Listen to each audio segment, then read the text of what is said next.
بسم اللہ الرحمن الرحیم۔ جوئے کے اڈے پر بیٹھ کر جوا کھیل رہا تھا۔ ایک مرتبہ حضرت شاہ شمس تبریز رحمۃ اللہ تعالیٰ علیہ راستے سے گزر رہے تھے۔ آپ نے دیکھا کہ ایک نوجوان جوئے کے اڈے پر بیٹھ کر جوا کھیل رہا تھا۔ حضرت شاہ شمس تبریز رحمۃ اللہ تعالیٰ علیہ اس کے قریب گئے اور اس شخص کو دیکھنے لگے۔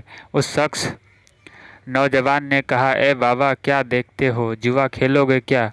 حضرت شاہ شمس تبریز نے کہا، کھیلوں تو، لیکن اگر میں جیت گیا تو کیا تم میری بات مانو گے؟ اس شخص نے کہا، ہاں، کیوں نہیں؟ تو اس شاہ شمس تبریز رحمۃ اللہ تعالیٰ علیہ اس کے ساتھ بیٹھ گئے اور جوا کھیلنے لگے۔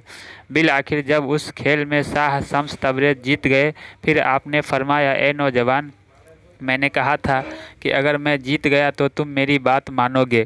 اس نے کہا، ہاں بابا، بتاؤ کیا کرنا ہے؟ شاہ شمس تبریز رحمۃ اللہ تعالیٰ علیہ نے کہا، اے نوجوان، زور سے میرے منہ پر تھپڑ مارو۔ اس شخص نے کہا، اے بابا، آپ میرے دادا بابا کی عمر کے ہیں، میں آپ کو تھپڑ کیوں ماروں؟ شاہ شمس تبریز رحمۃ اللہ تعالیٰ علیہ نے کہا، یہ تمہارا وعدہ تھا کہ جو میں کہوں وہ تم کرو گے، اب تمہیں یہ کرنا پڑے گا۔ بالآخر بہت اصرار کے بعد اس نوجوان نے شاہ شمس تبریز رحمۃ اللہ تعالیٰ علیہ کے منہ پر زور سے تھپڑ مارا۔ شاہ شمس تبریز رحمۃ اللہ تعالیٰ علیہ نے تھپڑ کھایا اور جانے لگے۔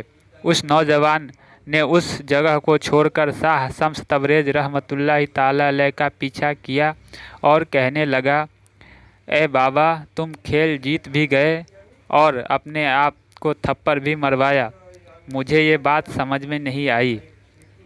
شاہ شمس تبریز رحمۃ اللہ تعالیٰ علیہ نے اس سے فرمایا، اے نوجوان، جوا کھیلنا اللہ کی ناراضگی کا سبب بنتا ہے، تبھی میں نے چاہا کہ مجھے اس کی دنیا میں ہی سزا ملے، تبھی میں نے تم سے تھپڑ لگوایا۔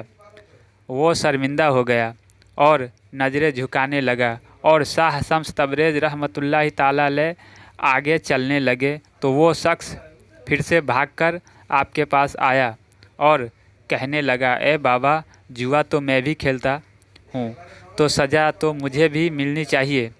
شاہ شمس تبریز رحمۃ اللہ تعالیٰ علیہ نے کہا کہ اے شخص، میرے ضمیر نے جو میرے لیے سزا طے کی وہ میں نے اپنے آپ کو دلائی، اب تم اپنے ضمیر سے پوچھو کہ وہ تمہارے لیے کیا سزا چاہتا ہے۔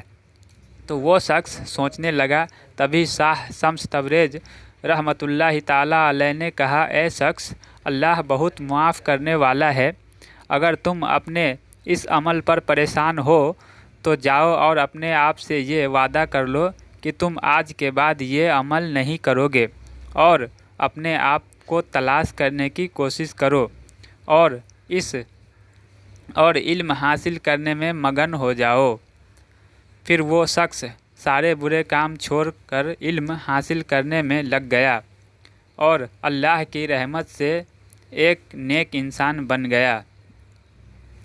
یہ ہوتی ہے اللہ والوں کی نصیحت، جس میں سامنے والے کو ذلیل نہیں کیا جاتا، بلکہ اس کے برے عمل پر اسے اس طرح سمجھایا جاتا ہے کہ وہ خود برے کام چھوڑ کر صحیح راستہ اختیار کر لے۔